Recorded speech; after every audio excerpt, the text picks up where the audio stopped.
Alright, well, welcome to a horror game, a late night horror game. So this game is called Dagon, or Dagon, or however you want to pronounce it. But if you don't know what Dagon is, it's actually an ancient, I believe, Sumerian god. So I believe that, is it Sumerian? Maybe, no, hold up, let me.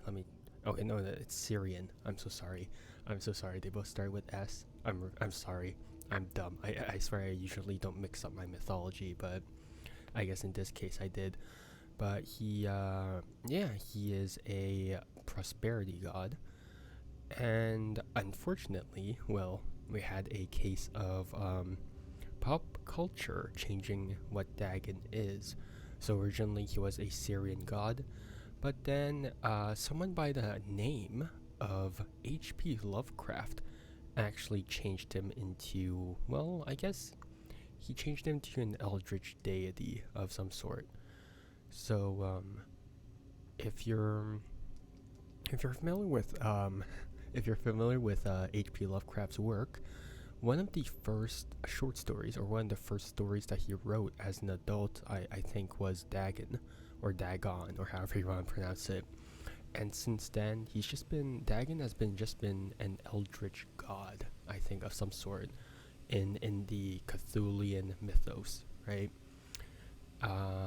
Yeah, I mean, this is H.P. Lovecraft, I guess, that we're talking about. So if you're not familiar with who H.P. Lovecraft is, he's basically, I guess he would be the guy who you would say revolutionized cosmic horror. I don't think he was the first one to create cosmic horror, but I think he was the guy who really pushed cosmic horror into the mainstream. So yeah, I mean, if you're familiar with H.P. Lovecraft's work, you know that he loves to work with things that we call eldritch horror or eldritch gods, right? And that's part of cosmic horror as a whole, right? And yeah, I mean, I guess the thing that like made him really stand out again was cosmic horror. But the way that he did it was that I guess that he made the eldritch beings so incomprehensible, right? So it it's not it's not really the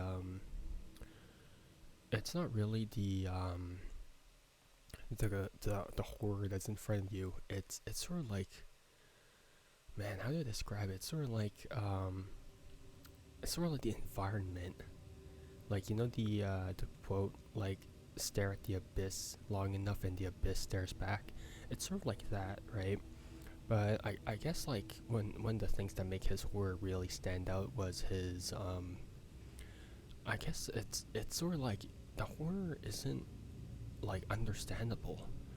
Like in most cases, like if you have like a serial killer or you had like a ghost or something, you still relatively actually understood what the horror was about, right? For a serial killer, oh, it's just a crazy human.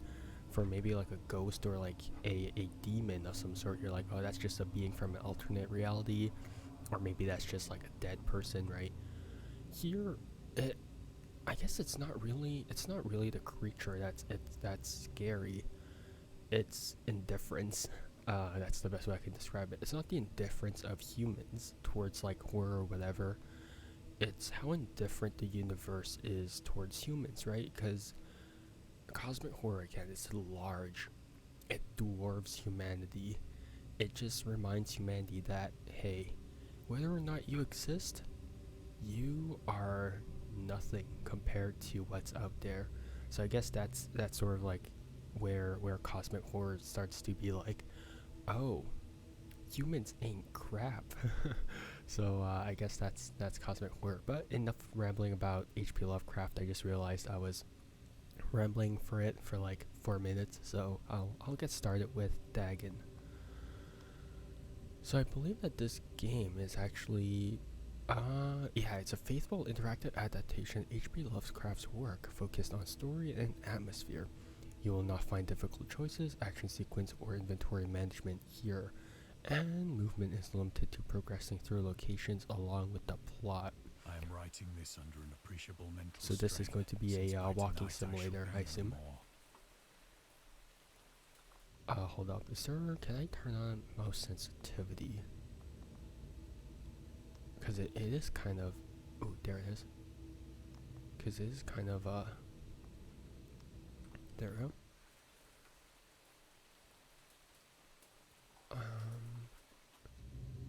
During this game, you'll encounter interactive elements. Some of them will allow you to continue your journey.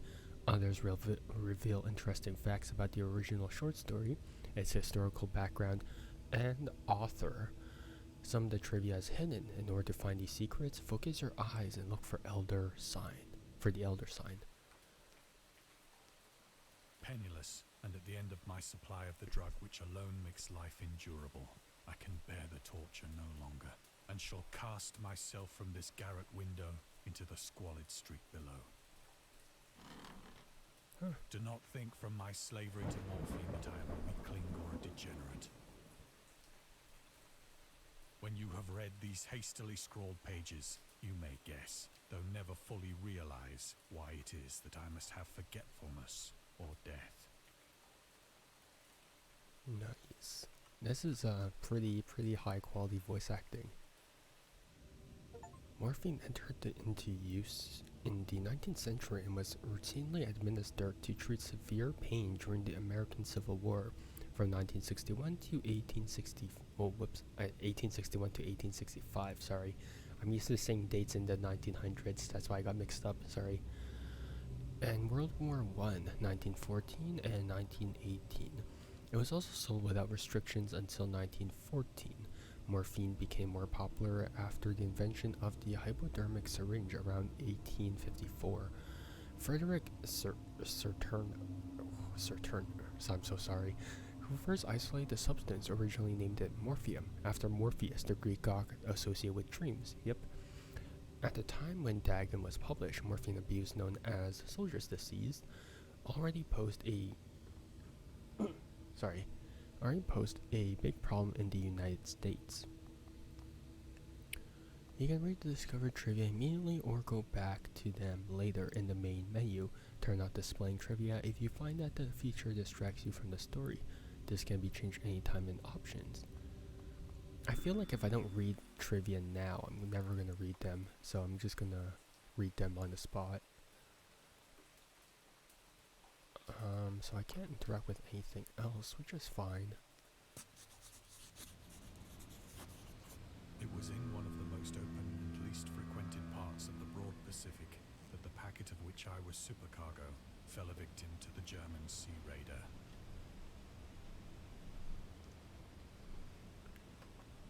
I can't even move. Oh, okay, I gotta click on them. Okay. As it is a point and click game. The Great War was then at its very beginning, and the ocean forces of the Hun had not completely sunk to their later degradation. So that our vessel was made a legitimate prize, whilst we of her crew were treated with all the fairness and consideration due us as naval prisoners. Ooh, there's a historical context. The Huns were Central Asian nomads who established a dominion in Europe and invaded the Roman Empire in the 5th century after death. They were known as brutal, deadly warriors and masters of quick raids who also developed powerful composite bows, lassos, and early siege weapons. During World War I, the British used the word Hun as a synonym for Germans. I always said cinnamon for some reason, in order to emphasize their brutality. However, the term originated when the German Emperor, Wilhelm II, gave a speech to his troops on the 27th July 1900 before they embarked to China. Should you encounter the enemy, he will be defeated. No quarter will be given. Prisoners will not be taken. Whoever falls into your hands is forfeited. Just as 1,000 years ago, the Huns under their king Attila made a name for themselves, one that even today makes them seem mighty in history and legend.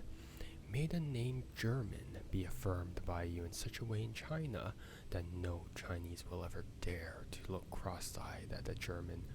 The refusal to take prisoners was a clear breach of the laws and customs of war adopted during the first Hague Convention of 1899. Very cool. And as per usual, I'll leave all of my final thoughts at the end of the stream. So liberal, indeed, was the discipline of our captors that 5 days after we were taken, I managed to escape alone in a small boat with water and provisions for a good length of time. Any other interactable elements? Nope. Alright, that's fine.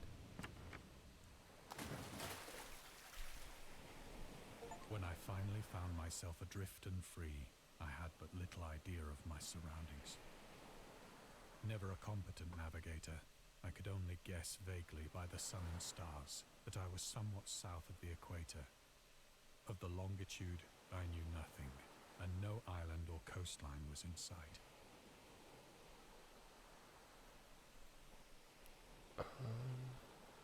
I actually suck at astronomy. Like I love looking at the stars. I think it's beautiful, but man, I suck at looking at the stars, man.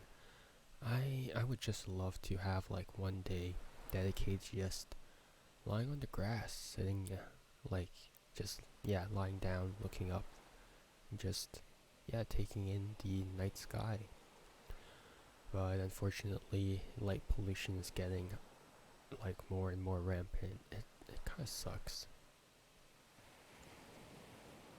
The weather kept fair, and for uncounted days I drifted aimlessly beneath the scorching sun, waiting either for some passing ship or to be cast on the shores of some habitable land.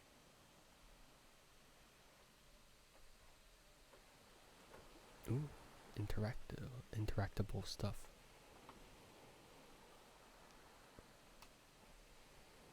But neither ship nor land appeared, and I began to despair in my solitude upon the heaving vastness of unbroken blue. The change happened whilst I slept. Ooh. Its details I shall never know, for my slumber, though troubled and dream-infested, was continuous. Oh, nice. When at last I awoke, it was to discover myself half sunk When at into last a I slimy awaked expanse instead of hellish awoke. black mire, which extended about me in monotonous undulations as far as I could see.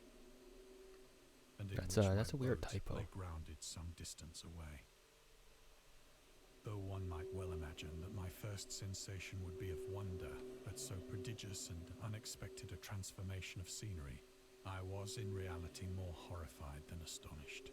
For there was in the air, and in the rotting soil, a sinister quality which chilled me to the very core.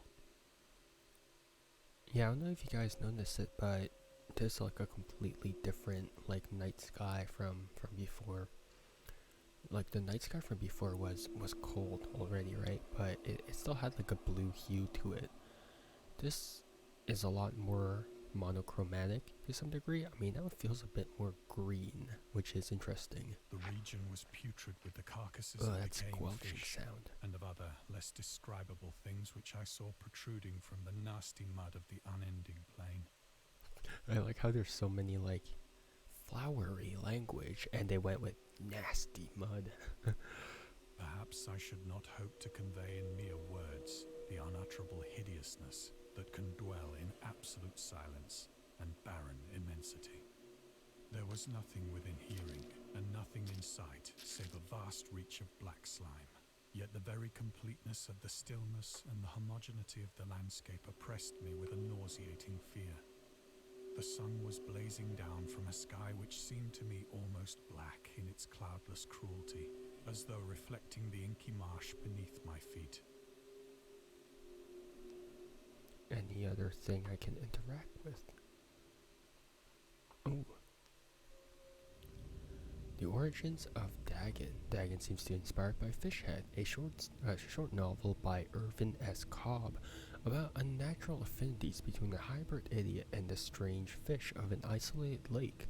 Quote, parentheses, supernatural horror in literature, H.P. Lovecraft, close parentheses, and Lovecraft's dream about a strange island emerging from the ocean and him crawling in the ooze that covered its surface. I dreamed that whole hideous crawl and can yet feel the ooze sucking me down. In defense of Dagon, H.P. Lovecraft. Lovecraft's interest in the topic stemmed from his aversion to fish and sea smells. In his own words, I've hated fish and feared the sea, and everything connected with it since I was 2 years old. But I cannot recall what earlier experience gave me such a profound and lasting aversion to the sea and seafood. The Dweller in Darkness, Lovecraft, 1927, Donald Wandre. That's cool. Ugh, that noise. Gross. As I crawled into the stranded boat, I realized that only one theory could explain my position. No. Through some unprecedented volcanic upheaval, a portion of the ocean floor must have been thrown to the surface, exposing regions for which innumerable millions of years had lain hidden under unfathomable watery depths. Look at this pulsing. It's like breathing. I think you're on top of some giant organism, dude. So great was the extent of the new land which had risen beneath me that I could not detect the faintest noise of the surging ocean, straining my ears as I might. Nor were there any seafowl to prey upon the dead things. Interesting. Alright. Yeah, I like see how's it going. We're just playing a horror game, I guess. Well, not really a horror game at this point. And afforded a slight shade as the sun moved across the heavens. It's just gonna be a very short stream, but yeah. How's it going? As the day progressed, the ground lost some of its stickiness. It seems a bit early for you. For traveling purposes in a short time.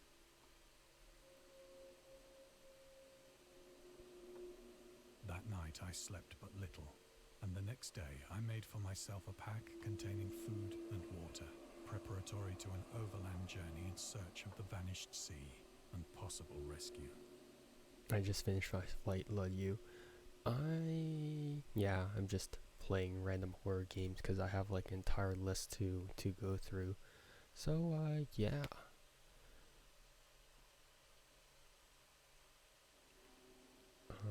This. On the third morning, I found the soil dry enough to walk upon with ease. The odor of the fish was maddening, but I was too much concerned with graver things to mind so slight an evil, and set out boldly for an unknown goal. Okay, is there nothing else? No, there's nothing else. Okay. Oh, that sound. Gross. All day I forged steadily westward, guided by a faraway hummock which rose higher than any other elevation on the rolling desert. No fun facts? No fun facts.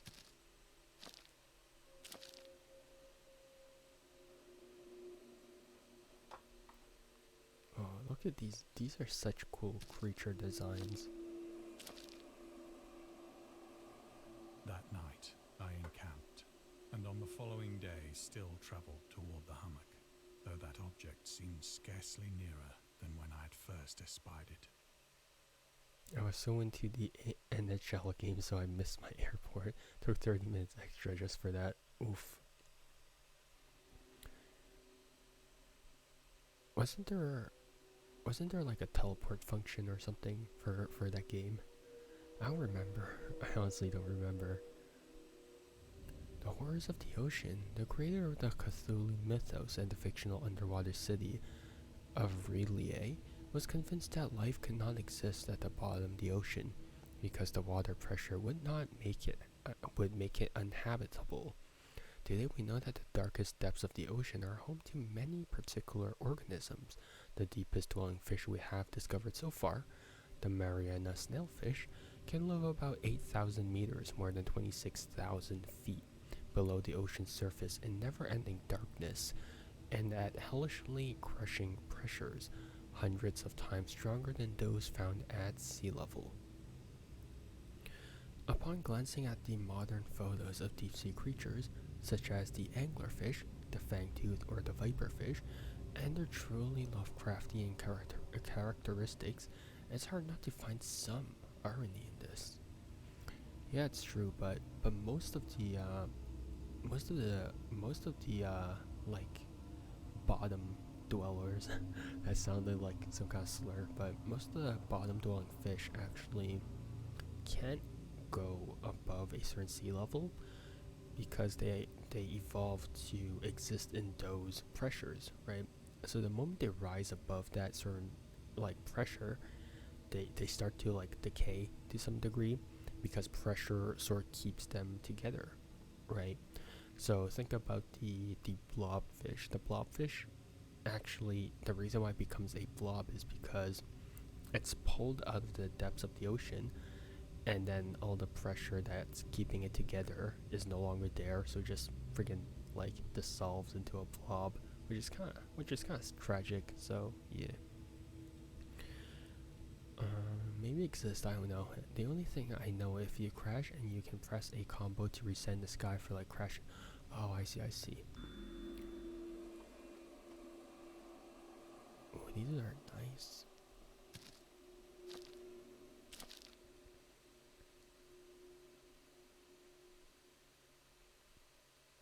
By the fourth evening, I attained the base of the mound, which turned out to be much higher than it had appeared from a distance. An How are you intervening still valley sitting alive? it out in sharper relief from the general surface. Too weary to ascend, I slept in the shadow of the hill. I know not why my dreams were so wild that night, but ere the waning and fantastically gibbous moon had risen far above the eastern plain, I was awake in a cold perspiration, determined to sleep no more. Such visions as I had experienced were too much for me to endure again. And in the glow of the moon I saw how unwise I had been to travel by day. Without the glare of the parching sun, my journey would have cost me less energy. Yeah, but then I can't see anything. Hold up, can I? I might need to turn up gamma. Alright. Okay, let's see this. Ooh, nice. It looks so much better now. Not so much better, but I can see better. Indeed, I now felt quite able to perform the ascent which had deterred me at sunset. That does not look like it's Picking made up of my pack, rocks. I started for the crest of the eminence. Oop. I have said that the unbroken monotony of the rolling plain was a source of vague horror to me. But I think my horror was greater when I gained the summit of the mound and looked down the other side into an immeasurable pit or canyon, whose black recesses the moon had not yet soared high enough to illumine. I felt myself on the edge of the world, peering over the rim into a fathomless chaos of eternal night. Through my terror ran curious reminiscences of Paradise Lost, and of Satan's hideous climb through the unfashioned realms of darkness. As the moon climbed higher in the sky, I began to see that the slopes of the valley were not quite so perpendicular as I had imagined. Right. Ledges and outcroppings of rock afforded fairly easy footholds for a descent. Yeah, that's most of these aren't rocks. That's like flesh. Whilst after a drop of only a few hundred feet, the declivity became very gradual.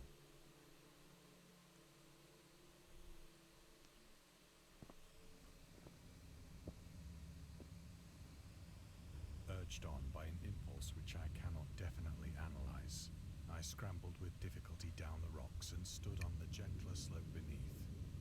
Also, I noticed that they used the English spelling for words, because here analyze it's spelled with an S.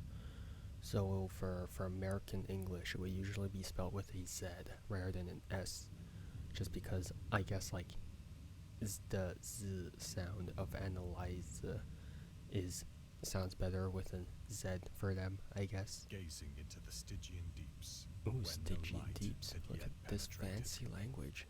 All at once, my attention was captured by a vast and singular object on the opposite slope, which rose steeply about 100 yards ahead of me. Never seen analyze been spelled with an S until now. Yeah, I guess most people spell with a Z now because it feels a bit more intuitive. But I think that's like the old way of spelling analyze, or just things that end with se. An object that gleamed whitely in the newly bestowed rays of the ascending moon.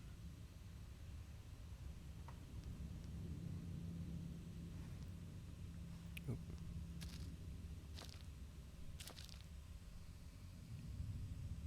That it was merely a gigantic piece of stone, I soon assured myself. But I was conscious of a distinct impression that its contour and position were not altogether the work of nature. Oh, you think a perfectly rectangular object is not a work of nature? Wow, good job, Closer detective. scrutiny filled me with sensations I cannot express.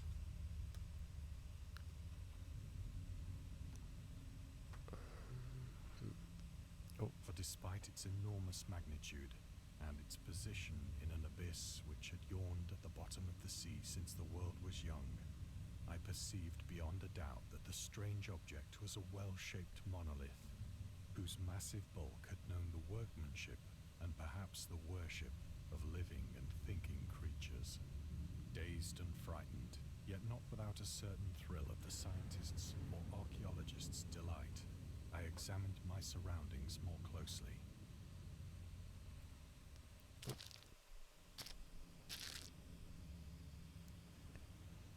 The moon, now near the zenith, shone weirdly and vividly above the towering steeps that hemmed in the chasm, and revealed the fact that a far-flung body of water flowed at the bottom, winding out of sight in both directions and almost lapping my feet as I stood on the slope. Across the chasm, the wavelets washed the base of the cyclopean monolith. Why cyclopean? That's such a weird way to describe like a giant object. Because cyclops are like, I mean, I guess cyclops are huge, but it wouldn't say that like cyclops' one eye are defined by like their size. Like the first thing that you think about a cyclops is like one eye rather than their giant size. So I don't know. That's a weird way to describe it, but oh well. On whose surface I could now trace both inscriptions and crude sculptures. Anything else? Nope. Okay. The writing was in a system of hieroglyphics unknown to me and unlike anything I'd ever seen in books, consisting for the most part of conventionalized aquatic symbols such as fishes, eels, octopi, crustaceans, mollusks, whales, and the like. Several characters obviously represented marine things which are unknown to the modern world, but whose decomposing forms I had observed on the ocean-risen plain. It was the pictorial carving, however, that did most to hold me spellbound.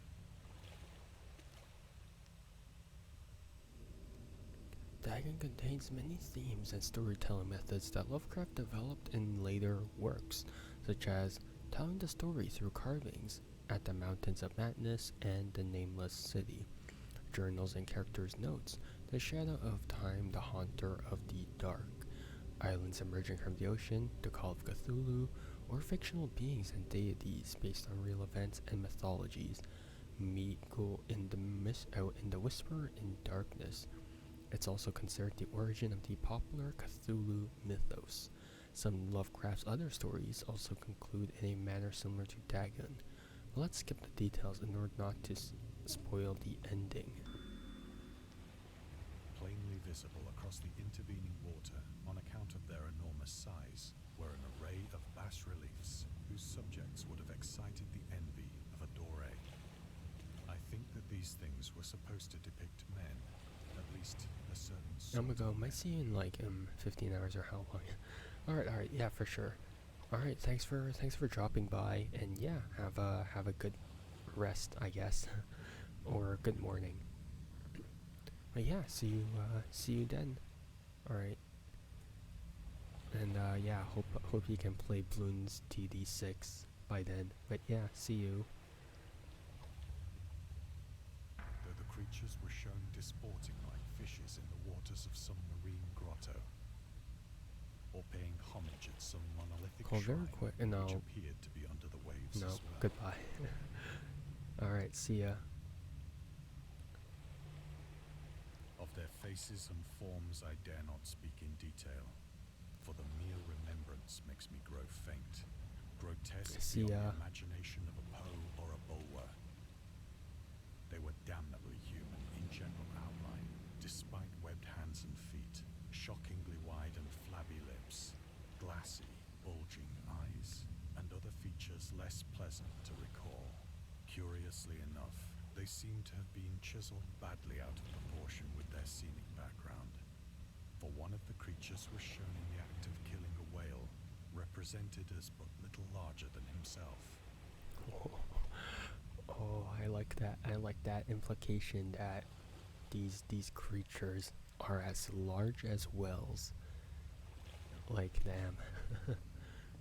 Then again, or maybe they're just from a really primitive civilization. Cause I don't know if you guys are familiar with cave paintings. Cause sometimes the scale of those paintings aren't necessarily that accurate. But considering how advanced or seemingly advanced this civilization is, I'm willing to believe that this is to scale. So that's a horrifying prospect. I remarked, as I say, their grotesqueness and strange size, but in a moment decided that they were merely the imaginary gods of some primitive fishing or seafaring tribe.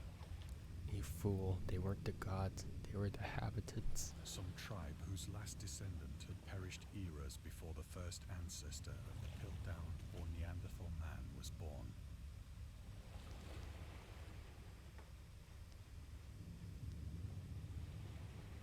Awestruck at this unexpected glimpse into a past beyond the conception of the most daring anthropologist, I stood musing whilst the moon cast queer reflections on the silent channel before me. Then, suddenly, I saw it. Where? With only a slight churning to mark its rise to the surface, the thing slid into view above the dark waters. Oh, that's a monkey. It darted like a stupendous monster of nightmares to the monolith, about which it flung its gigantic scaly arms, while it bowed its hideous head and gave vent to certain measured sounds. I think I went mad then. Boo, why'd you pass out then? Of my frantic ascent of the sloping cliff, and of my delirious journey back to the stranded boat, I remember little.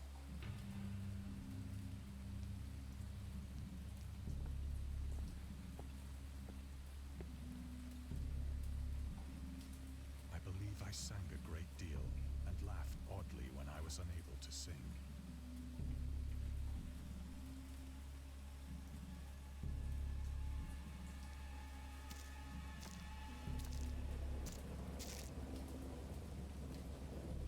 I have indistinct recollections of a great storm sometime after I reached the boat. At any rate, I know that I heard pearls of thunder and other tones which nature utters only in her wildest moods.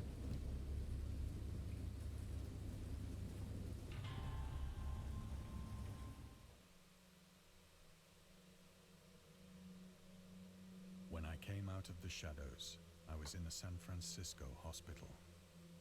Brought thither by the captain of the American ship picked up my boat in mid-ocean. In my delirium, I had said much, but found that my words had been given scant attention. Of any land upheaval in the Pacific, my rescuers knew nothing, nor did I deem it necessary to insist upon a thing which I knew they could not believe.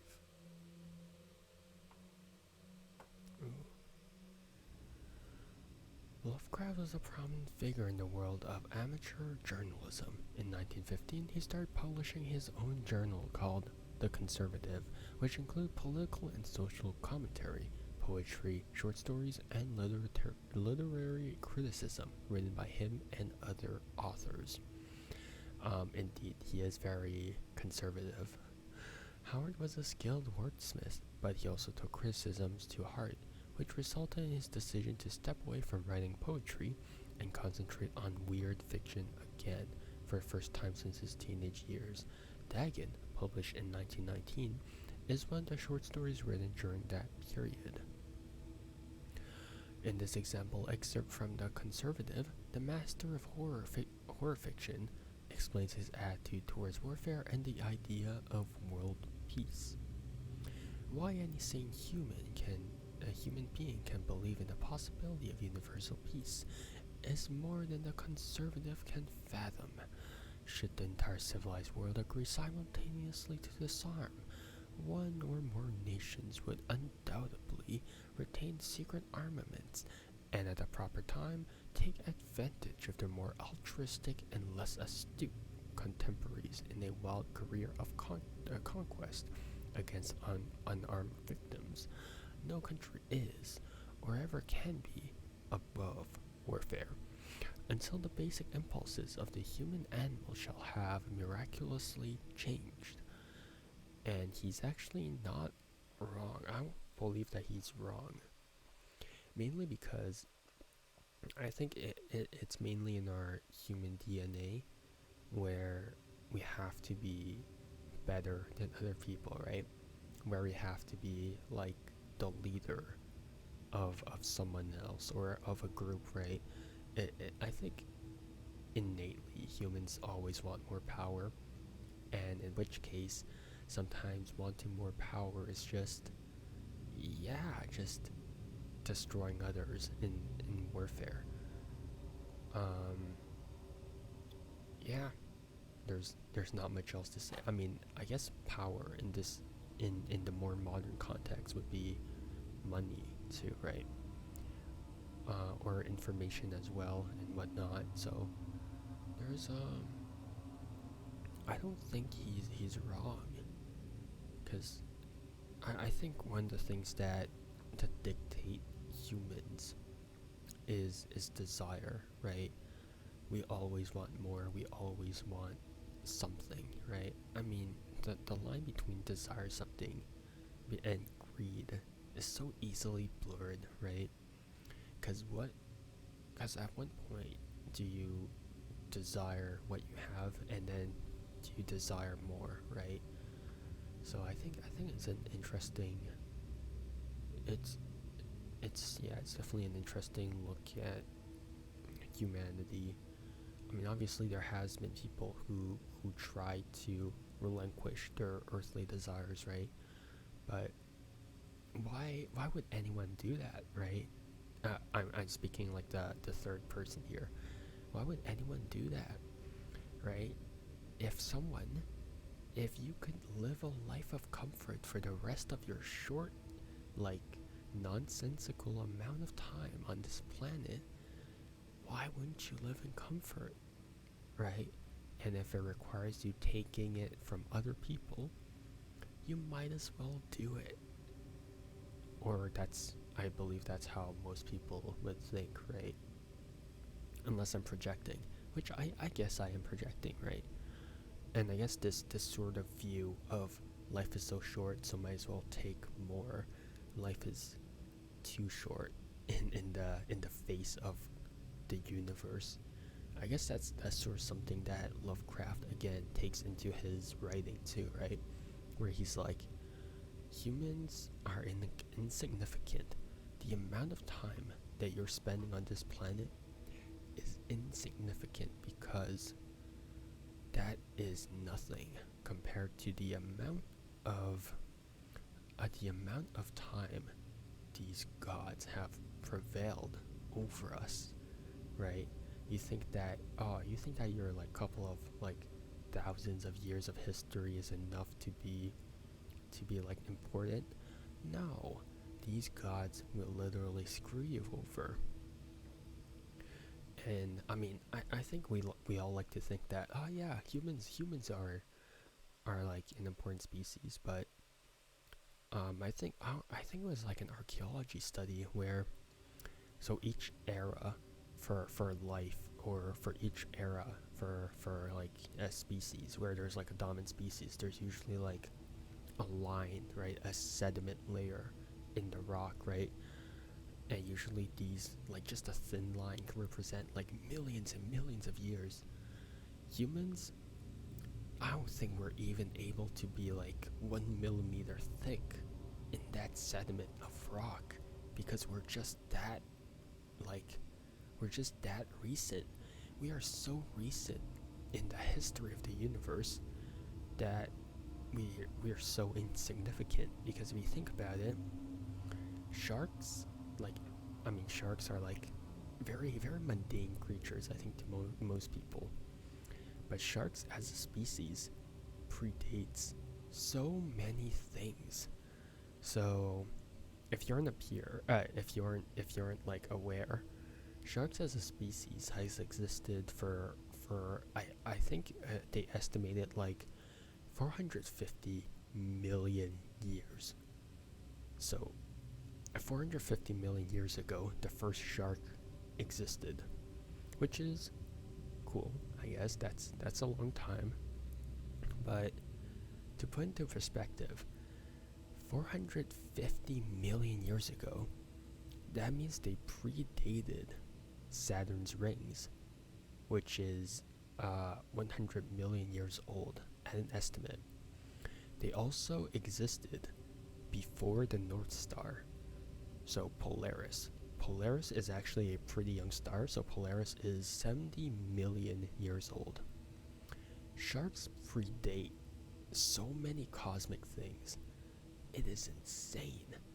So, just on our planet alone, we are so insignificant. It is insane.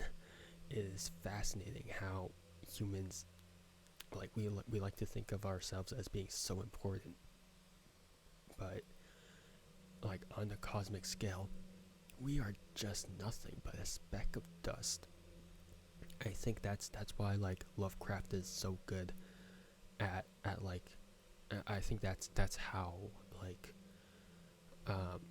whoops, sorry, I lost my train of thought.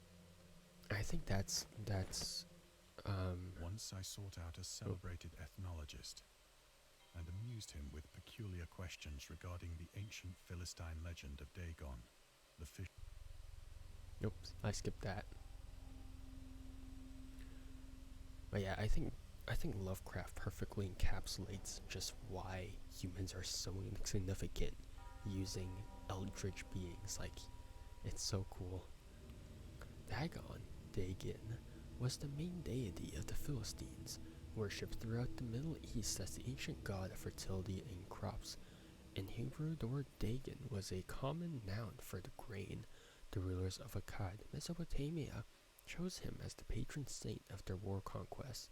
Okay, so that's where it starts to get shifted. He also appeared as the judge of the dead in an Assyrian poem, and an underworld prison warder in one of the Babylonian texts. He is often mistakenly taken for a fish god due to a wrong interpretation of his name, as in Hebrew, the word dag means fish. Oh, that's cool.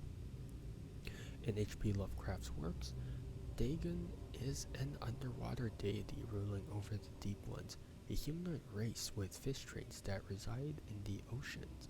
He is worshipped by a secret cult called the Esoteric Order of Dagon. Interesting. So there seems to be, I didn't realize it, but there's a lot of cults in Cthulhu mythos, right? Because there's also the cult of Cthulhu, which is interesting. Where was supposed to? Where am I supposed to go? Oh, there.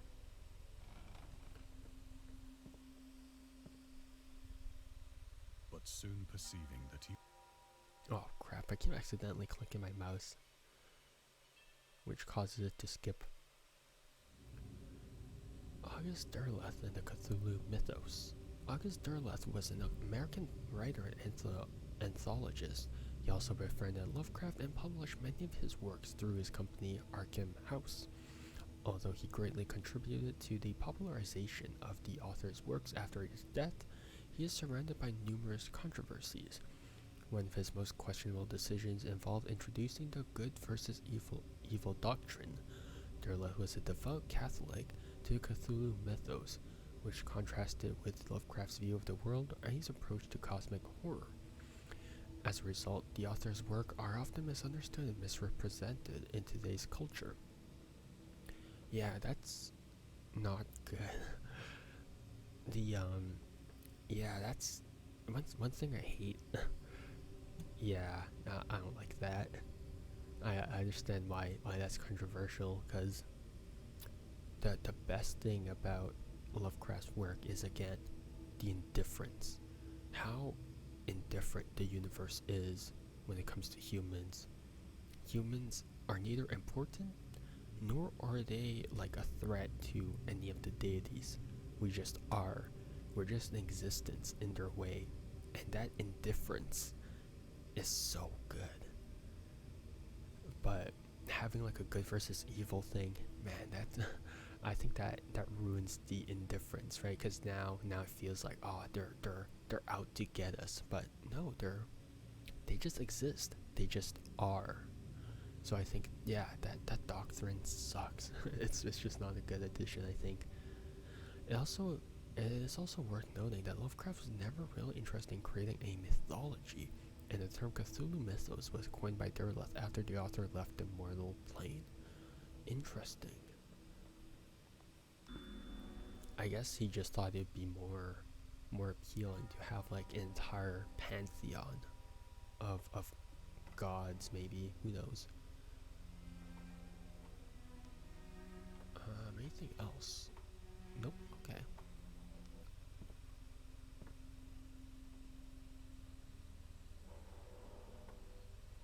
Anything else?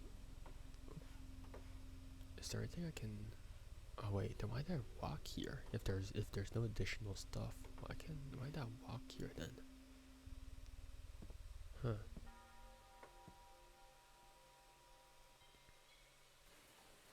It is at night, especially when the moon is gibbous and waning, that I see the thing. I tried morphine, but the drug has given only transient surcease, and has drawn me into its clutches as a hopeless slave. So now I am to end it all, having written a full account for the information or the contemptuous amusement of my fellow men.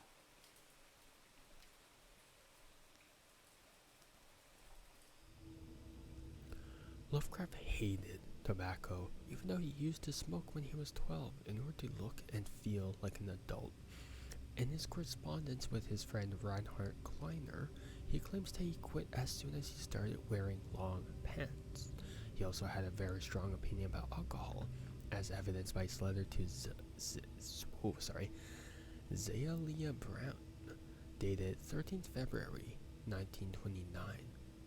Interesting that they didn't write the dates in sort of like in European style. Is it? Wait, hold up. No, wait, they did. It's 13th of February. Yeah, they did. Usually in American style, they would write it February 13th. Sorry, but now they flipped it over. Okay. Yeah, they did. Okay. Quote. As for the manner of drinking, I have never tasted intoxicating liquor, and never intend to, having a strong aesthetic disgust at anything which blunts or coarsens the delicate natural equipoise of the evolved human intellect and imagination. Drinking excited my personal repugnance, hence I don't drink. Let the herd do what they will. I'm rather in favor of prohibition. the prohibition of any one antisocial force as well as any other, unquote. Source: The Spirit of Revision, Lovecraft's Letters to Zelia Brown, Reed Bishop. H.P. Lovecraft, Sean Rainey, and Andrew Lehman. I don't know how to pronounce it. S.T. Joshai? I probably butchered so many names. Often, I ask myself if it could not all have been a pure phantasm, a mere freak of fever, as I lay sun-stricken and raving in the open boat after my escape from the German man-of-war. This I ask myself, but ever does there come before me a hideously vivid vision in reply. I cannot think of the deep sea without shuddering at the nameless things. Oh, that's that nice. rule That's a this very nice moment pan-out shot. and floundering on its slimy bed, worshipping their ancient stone idols and carving their own detestable likenesses on submarine obelisks of water-soaked granite. I dream of a day when they may rise above the billows to drag down into their reeking talons the remnants of puny, war-exhausted mankind. Of a day when the land shall sink and the dark ocean shall ascend amidst universal pandemonium.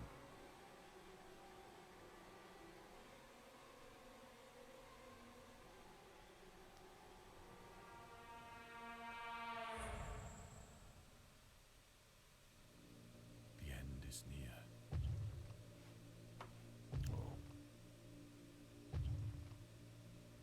I hear a noise at the door, as of some immense slippery body lumbering against it. It shall not find me.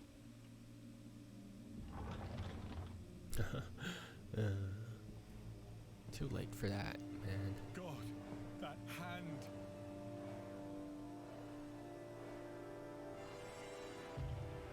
The window! The window! I'm trying, but you won't turn. Oh, there we go. Oh, and they just jumps out into... Ooh.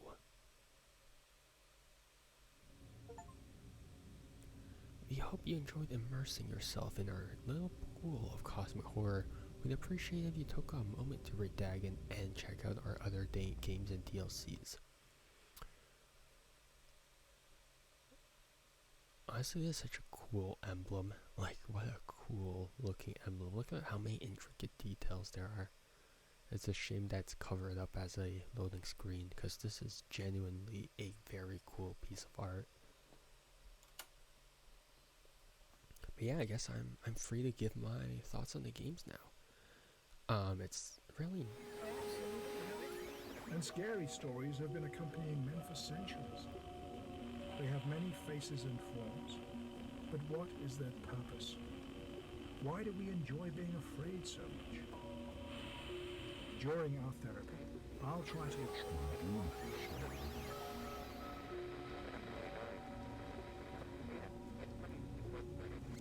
That's kind of cool. That's a cool plug. I am interested if I'll check it out after. Really?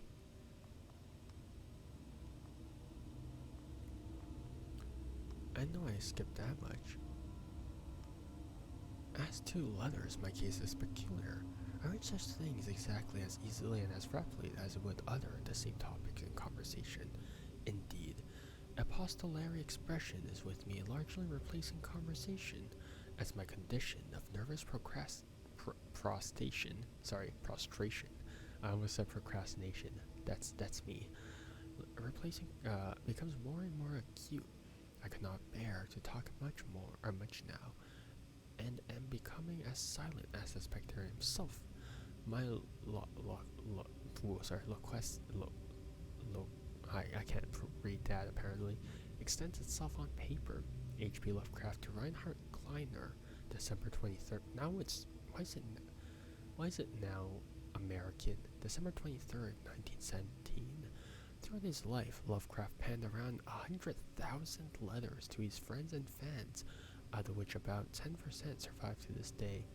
But his tendency to endless correspondence was a relatively late growth. In youth, I scarcely did any letter writing. Thanking anyone for a present was so much of an ordeal that I would rather have written a 250-line pastoral or a 20-page treatise on the rings of Saturn. Subject letters 1929 to 1931 H.P. Lovecraft. Lovecraft would often skip meals to afford postage. Collections of his correspondence have been published in various books, and selected letters can be found online. Some readers consider them his most important legacy. It's really interesting because I think that he died at the age of 46, and he was actually relatively broke as well, which is sort of sad. I guess that sort of encapsulates like the the artist experience where we're broke for all eternity until death, because now you can see his concepts used all over the place, and is still poor as crap. Dagon was written around a month after the United States entered World War I. Lovecraft was actively interested in his course. He composed many poems in which he gave encouragement to soldiers and commented on the events unfolding in Europe. He tried to enlist in the army, which he mentions in one of the letters to Reinhard Kleiner.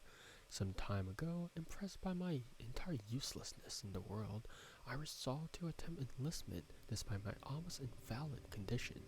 I argued that if I chose a regiment soon to depart for France, my sheer nervous force, which is not inconsiderable, might sustain me till a bullet or piece of shrapnel could more conclusively and effectively dispose of me. Letters to Reinhard Kleiner, H.P. Lovecraft. But even though he passed the physical exam, his mother prevented him from going to war. She has threatened to go any lengths, legal or otherwise, if I do not reveal all the ills which unfit me for the army. I am Providence, the life and times of H.P. Lovecraft. Interesting. It's elder sign. At another house where people were staring, he asked questions about the gods and whether they danced upon Larian, but the farmer and his wife would only make the elder sign and tell him the way to Nir and Othar, the dream quest of unknown Kadath. H.P. Lovecraft. Elder sign is a protective symbol that can be found in various works of pop culture, usually represented by a 5-pointed star with an eye flame symbol in center. For example, in games inspired by H.P. Lovecraft's writings, it is supposed to ward away all kinds of cosmic horror. However, this is a later version of the sign created by the author's friend, writer August Derleth. In our game, we have used the original symbol, as designed by Lovecraft, in the form of a 6-pointed branch, which sometimes includes letters to his friends. Ah, that's really cool. But that's not, is that 6-pointed? 1, 2, 3, 4, 5, 6. I guess that's 6. The scientist, the marketer, in defense of Dagon, the atheist, the Piltdown Man, the loner, the Mr. Volcanic Islands. Sure. Volcanic eruption sometimes results in the creation of islands. Most of them are transient and erode after some time, but some prove permanent.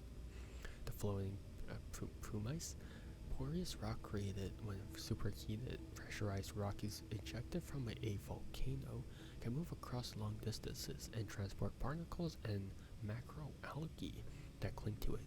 In 2001, rafts of pumice created during the eruption of a volcano near Tonga, Polynesia, eventually reached Australia.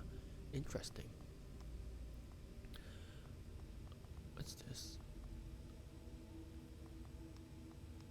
Well, I'll just give my thoughts and then I'll read it, the rest of it. Not much of a game, honestly. It's largely a kinetic novel, which I guess it's an adaptation of Dagon, but more like interactive, I guess. Yeah, it's a point and click game. Yeah, it's a point and click kinetic novel, more like but yeah, we were already warned of that, which is fine. Honestly, I imagine how cool. I wish that we could have walked around in that environment.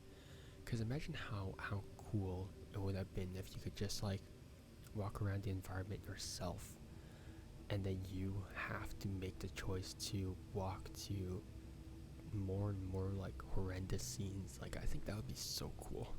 But because like when you were looking around the environment, like there are so many like creatures that I just wish I could have seen, but like you can't go up to them, which is a shame. Because I think, yeah.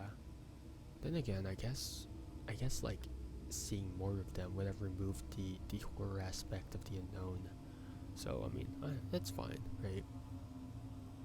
All in all, not much to say about this game. Good sign design. Oh, well, sorry. Good sound design. There we go. Sometimes the sound was louder than the voice, so that made it kind of hard to listen. But I guess I could have adjusted it. Yeah, I could have adjusted it. Because I'm dumb for some reason. But I don't know why that's the default option. That's fine, I guess. Yeah, graphics were really nice, and I love how it's really rare that games do this, but they're giving like historical context, they're giving proper backstory for some of the things the game is based on, which I think is really cool. Cause I think in a lot of cases, right, a lot of people shy away from just saying like where the inspiration came from or whatever, but here they're like full blown. This is where everything came from, and yeah, that's really cool. Um, for the final scene, well, not the final scene, but the scene before, like when he was dreaming of the end, where New York City was like flooded, and then you could see like a bunch of creatures. I honestly think that it would have been better if you didn't see that at all. You just saw New York City, and then maybe it's flooded, and you just saw like a shadow looming over it, like just one shadow. Cause now, I don't know, having so many creatures doesn't make it feel unknown. It doesn't make it feel like eldritch or cosmic. It feels like, I don't know. It just makes it feel like a creature flick, where there's like, oh yeah, there's like 20,000 leviathans chasing after you, which is fine. But I think having like a massive unknown creature as a messenger of the end would be so cool. But again, that's just like a personal preference, right? Like, yeah, I'm not gonna like knock off points for it, but yeah, I mean, honestly, yeah, pretty cool. Very cool concept overall. Pretty well executed as well. Um, I love Lovecraftian stuff. Like, yeah, just the concept of humans are nothing in the face of the infinitely vast and void of the universe. Like that's such a cool concept. Because sometimes humans need to be humbled. I think Lovecraft like his like vision of what cosmic horror is so cool. Ignoring his other point of views, because as we know, he happens to have a lot of words for certain people, um, including the ever so famous. Yeah, just search up Lovecraft's cat's name, or I believe it was the Cult of Cthulhu. He actually calls he actually calls the followers of the Cult of Cthulhu in like the books they wrote, like the Diabolist, I think, but Diabolist or something along those lines, Eskimos. Which, as you know, Eskimos is not a good term to refer to Native Americans, because Eskimo is a direct translation for raw meat eater, which, as you probably can understand, the connotation is these people are savages, they're uncultured, they're uncivilized, like these are cavemen, which isn't true, right? Because First Nations or Native Americans, I don't know what the group is called in in the U.S. I'm sorry, but I know in Canada they're called First Nations. That's just not true. They're very like they're very like civilized, right? I don't want to say that. Like they just had a different view of what civilization was compared to the Westerners, right? Because as you know, like I guess they had, yeah, like I guess they had their own religion, right? They don't really have Christianity and whatnot, right? They had, I don't know what the term is in English, but in French we call it animisme. I think that's how we say it, or yeah, I think it's animism or something like that, where it's about the link of man to nature and how everything is sort of like a balance between like spirits, how everything had a spirit, and how mankind need to treat everything with respect to not disturb the spirits of nature, right? Which I think is a very cool concept, right? And to some degree it is true, right? Because if you take too much from nature, mankind is going to suffer as well, because everything has a sort of balance, right? Everything has a take, and there's also a give. So it's cool, yeah. So I'm off track from Lovecraft, but honestly, yeah, he had some like the unknown and the indifference of the universe faced with humanity's desire to know everything, to be above all. And it's such a cool contrast, and I think that's what makes it such good horror. Is that humanity is at its core, like we we we ain't crap. But yeah, that's going to be it for Dagon. I know it says it was like a 30-minute stream, but I liked reading everything, and I also liked having like, yeah, Lovecraftian rant or Lovecraftian review or whatever. But yeah, thanks for hanging out with me, and yeah, hope to see you guys tomorrow for Bloons TD6. And yeah, take care. See you.